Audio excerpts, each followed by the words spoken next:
Great stuff. Looking forward to it. Now we are hearing about 10 ambassadors for the award this year. Who are they? And what is their work, please? I'd really like to know. And I mean, so that if I know I'm above the age category, but if there's money, I can. So to list all 10, I would say go and Google it. No, I'm not saying this. I mean, what is their? Yeah. They're there to. We pride ourselves in inspiring hope. Okay. They're there to inspire hope. They're alumni of the Future Awards Africa, yes. And so we have people like Tara, Fela Durute. We have people like Don Jazzy. We have Ashan, and we have Sangudel. We have people across Africa who are champions of hope, who have consistently done this work that young people can look to and say, well, if this person did this, I can do it. So we're saying, look, over the period of 10 years, look at what these young people have been able to do. Look at how many people Don Jazzy has inspired. Look at how many people Tara has inspired. Look at how many people Sangudel has impacted. And then that's why they're ambassadors, to be able to carry the message of impact. None of us got here by, I like this quote, none of us got here by pulling up our own bootstraps ourselves. We all got here because someone bent down and helped us find our boots. These people have won the awards, been nominated for the awards, and have gone on to impact even after the awards, and done it consistently. We want to show them as a picture of, this is what the future of Africa looks like. Yeah. Yes, this is young people impacting their communities. Just as an aside now, just between me and you, have there been people who won awards and after you're like, really? That's what you're doing? Has it ever happened? Just I mean, it's normal. We hear about people. This is so Ebuka putting me on the spot here. I would be lying if I said no. We've never had that. We have, which is why we look to consistency now as part of the criteria for picking you as a nominee. We want to see. We don't want to flash in the pan. Oh, let's just do this year and then relax and everybody can go. We want to see that you're interested in social impact over a period of time. Oh, so yeah. So to answer your question, yes. Do you have an idea who the youngest nominee this year is? Is there somewhere on 21? Yes, there is. Yes, we have splashes of very young nominees across. So it would be hard for me to pick out one. But yes, we have 21 years old. Yes, Sagewa Patrick's, I think he's 21. I think that's no his pressure. Name. So they're like three of them. No actually. Pressure. Trying to think of what I was doing at 21. I can tell you. Interesting. Don't do it. We went to University of Abuja together. That's what she's trying to say here. So you better be careful. You've talked a lot about Africa. I mean, I know the future of Africa, I mean, as the name says, they're very passionate about the continent and all of that. And this Africa Rising narrative is something that I find, I don't use the word uncomfortable, but I mean, we live in Africa, so we know what the reality is. But there's this narrative that's gone on for a couple of years now. Even the local media sometimes try to latch onto it to tell their own stories. And we know, like, is it really happening? What are your thoughts on that? I think Africa Rising is cliche. But the reason for cliche is that there's an underlying truth to it. That's why it becomes cliche. Okay. Africa has been rising since the Egyptian pyramids. Started rising. Africa was rising when, the African countries said, look, we don't want colonialism again. We want our independence. Africa was rising then. Africa was rising when women were empowered, to take up places in government. Africa was rising. I think what it is, why we will constantly hear Africa Rising is for every time there is a shift in a particular demography or a shift in a particular segment, they say, oh, Africa is rising in that. So right now, Africa Rising, it's its youth. It's youth population. We've heard this, Africa is going to be the world's most populous continent by blah, blah, blah, and the youth make up 70% of the population. What are they going to do? This is where Africa is rising in this case. So yes, it's cliche. Yes, it's uncomfortable sometimes, but it is also true. The youth are coming into their own in terms of the realization that we can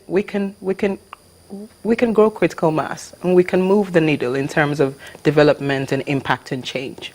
Do you feel like the Future Africa project has played a role, sort of, in helping? I mean, you've talked about the mass of youth on the continent now, with maybe starting with Nigeria and all of that.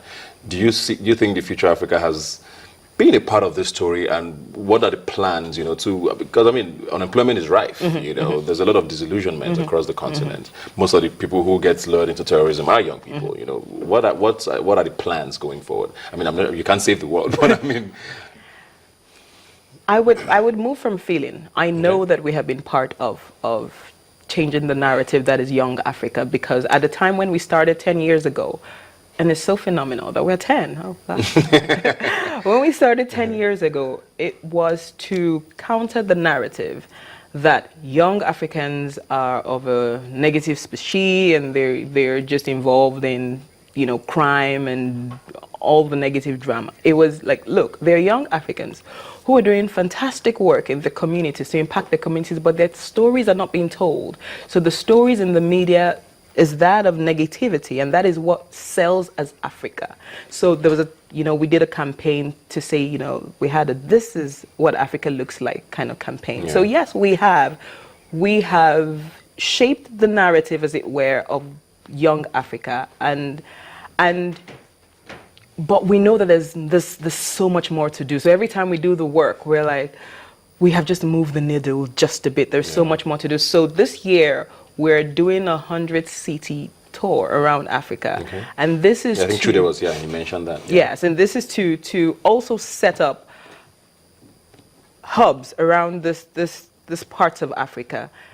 Again, to drive synergy. We don't want to create the hubs, so we're not reinventing the wheel. We are partnering with young Africans or NGOs who are already doing work in these communities around Africa to say, look, how do we synergize? How would you come together to solve the issues, the bordering issues about the young people and Africa? So that's our core focus moving forward, the 100-city tour and the setting up of the 100 hubs, yes. Great stuff. Let's talk about the awards proper now. What are we expecting this year? I know the theme is Africa Needs You. What are we expecting? And what does that even mean? I mean, I know Africa needs me. Why are you telling me? Now, Africa Needs You was the theme we came up with because we had gone around and we had seen the work that had been done, but we had seen the volume of work that still needs to be done. And we started pushing this campaign to say, look, 5 people cannot do it, 10 people cannot, 100 people cannot do it. We want young people galvanized in every sector of the economy, in every sphere, in every community to say, what can I do?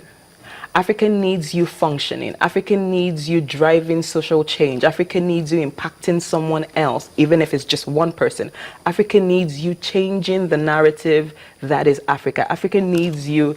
It's just to say, look, you are not allowed to sit in apathy and think that change will come from the other person. What are you doing? That is what we're driving now. And then to the awards, to what are you expecting? We usually promise a night of inspiration because that's what it actually is, inspiration. We want people to be inspired to see the future that is Africa. We want people to leave there going, wow, I am part of something great. So this year is not going to be different. I will not let the cat out of the bag if that's what you're saying. Oh, what are we expecting? Who is going to sing what? Who's going to? No. You will get to say who's going to win. Exactly. No, you're not going to get to know that until the awards, which is, well, you don't have such a long wait. It is on the 6th of December, so you can. That's around the corner. Yeah, you could just twiddle your. Where's it holding in Lagos? It's holding in Lagos. If I wanted to come, how do I go about it? Is it by invitation? Can I beg you on Twitter? How does this work? Well, if you wanted to come, you could send a mail to info@thefutureafrica.com, and yes, they would respond. They're very hands-on, and we have fantastic volunteers that just swarm to, for literally just and to be a part of it. To be a part of it. It's even the partners. So the U.S. Consulate has partnered with us for the past 3 years, hosting nominees reception. This year we have the Canadian High Commission, we have the British High Commission hosting the winners. It's just different bodies, banks and leaders of industry just saying, like, what do I need to do to be part of the young people who are actually doing good work, who are impacting their generation, their continent, their communities.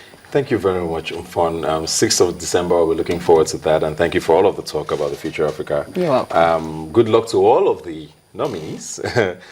Actually, this is the one award I know that being nominated is actually good enough.